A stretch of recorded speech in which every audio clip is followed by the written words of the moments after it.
dengan pemikirannya sendiri itu dipersilahkan. Ya, tidak melanggar undang-undang apapun. Ya, cuma mereka ini harus sadar, kitab-kitab ini adalah produksi kita.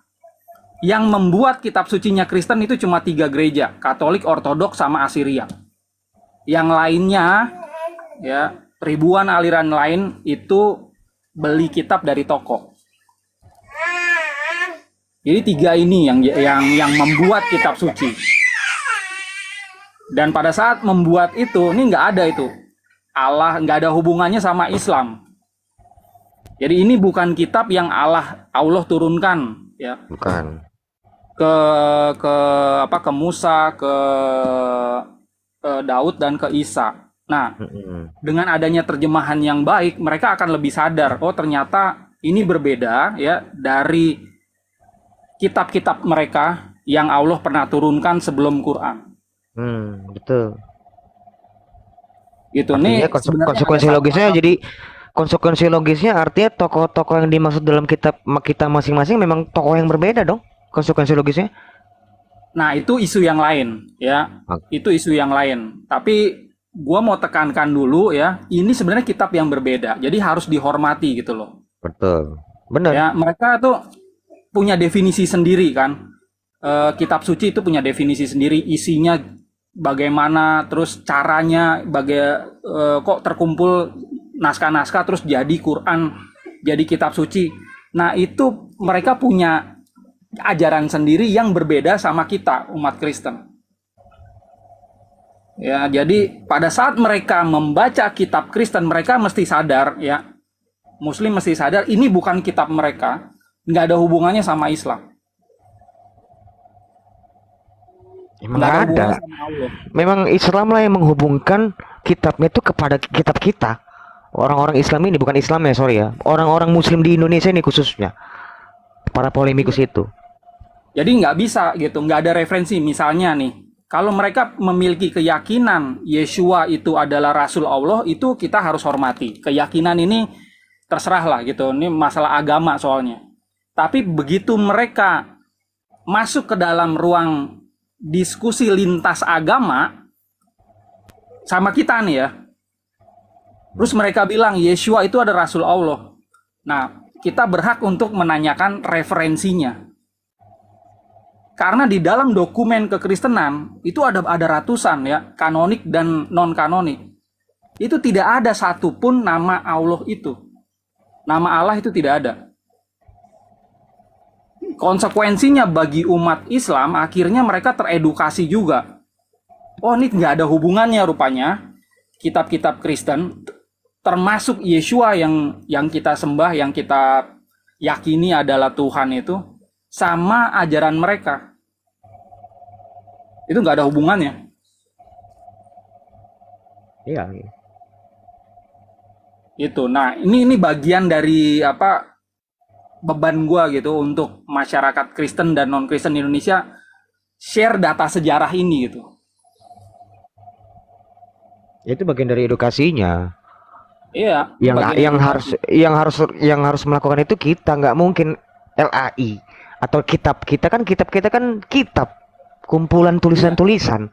Penjelasannya kan nggak ada di situ. Ya kita lah yang menjelaskan itu kepada orang-orang awam ini, yang awam-awam ini kan ini kan yang di bawah ini kan orang-orang awam, orang-orang yang merasa diri lebih tahu dari pemegang kitab ini nih di bawah nih. Ya, nggak taunya deh, begitu gua cuma share data sejarah doang kan, gua nggak share teologi kan, ini data sejarah semua. Nah, begitu gua share data sejarah ini, ternyata ya respon positifnya tuh lebih banyak di pihak Muslim. Lebih banyak di pihak Muslim. Jadi mereka yang mendukung memang Allah itu dihapuskan dari kitab kita. Gue bilang ya sama. Kalau gue milih sih, kalau aku bisa milih dan punya kuasa, gue lakukan itu juga. Karena pusing gitu loh, ngurusnya kayak gini-gini mulu masalah. Enggak masalah penginjilannya jadinya. Bahasa mulu permasalahannya. Capek. Iya, jadi karena ini penting ya. Bahasa ini mempengaruhi ajaran. Gitu kan. Jadi kasihan juga. Sebenarnya gini, yang salah adalah penerjemahnya ya. Tapi yang jadi korban adalah Kristen dan non-Kristen di Indonesia. Nah, gue bilangnya korban gitu. Nah, supaya korban ini nggak jadi lebih banyak dari tahun ke tahun, makanya perlu edukasi kan. Nah, pihak Muslim itu banyak yang gue bilang kan, ada komunitas Muslim itu yang mau ini loh, mau ngelabrak LAI. Jadi mau demo gitu. Gue bilang jangan. Nama lu nanti makin jelek, gue bilang. Nama komunitas lu jelek, nama Islam juga tambah jelek karena sukanya demo, nanti juga terpancing emosi jadi ada kekerasan. Jangan, lebih baik ya undang penerjemah LAI untuk diskusi secara akademisi, gue bilang. Nah, akhirnya mereka lakukan itu. Cuma sama LAI-nya nggak digubris gitu kan. Pada saat itu ini baru-baru muncul terjemahan yang terbaru itu, TB2 LAI. Dan Memang ini LAI kayaknya belum siap kali. Bang Aldo, gue juga mau mengedukasi ke teman-teman awam di bawah. Bahasa Arab itu bukan milik Islam. Iya, betul. Bahasa Arab itu sudah ada jauh Islam ada. Ini ngomongin Islam secara organisasi ya. Kalau kamu bilang oh seluruh nabi itu Islam, itu urusanmu lah, itu iman tuh.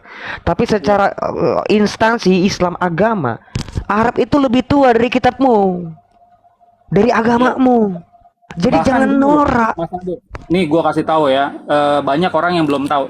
Aksara Arab itu baru muncul setelah ada aksara Nabatean. Jadi itu evolusi dari aksara Nabatean. Ya, enggak dari zaman manusia pertama ada gitu bahasa Arab, aksara Arab itu enggak ada. Nah, aksara Nabatean itu sebenarnya evolusi dari aksara Aramaik. Jadi orang Yahudi pakai dulu nih bahasa Aramaik itu ya secara lisan maupun secara tulisan. Baru kan berevolusi menjadi aksara Nabatean. Nabatean tahu ya teman-teman, itu agama sendiri, itu juga komunitas sendiri.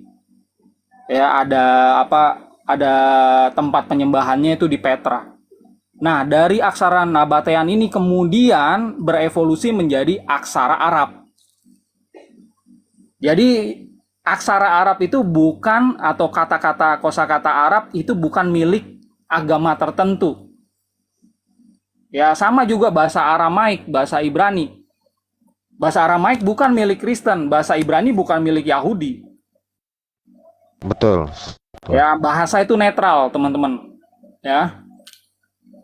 Ini banyak yang salah paham ya, banyak teman muslim bilang kata Rasul, kata ayat, kata Alkitab itu nggak boleh dipakai. Oh, ini nggak bisa seperti itu, teman-teman. Kalau itu sudah diadopsi di dalam KBBI kita, itu berarti kosakata Indonesia. Nah, tinggal kita lihat definisinya di sana. Nah, definisi kata-kata tertentu itu sudah terbagi. Ini definisi untuk Islam, ini definisi untuk Kristen. Contoh, ya, kata Rasul.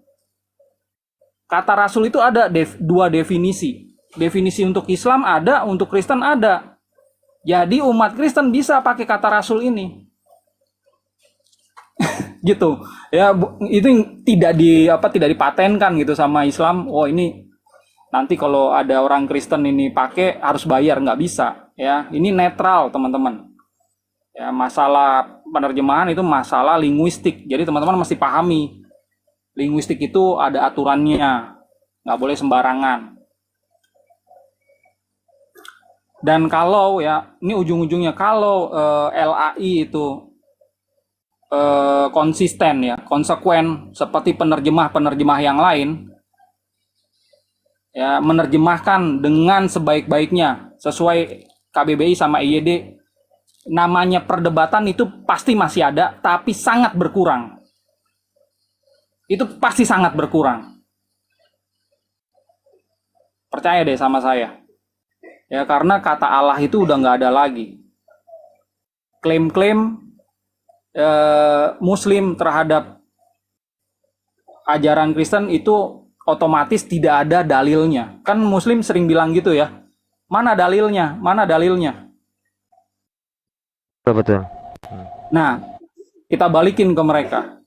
Mau Yesus Tuhan atau tidak itu urusan internal Kristen. Tapi yang jelas Yesus tidak ada hubungan sama Allah, sama Allah. karena tidak ada referensinya. Kalau Isa ada referensinya, dia adalah rasulnya Allah.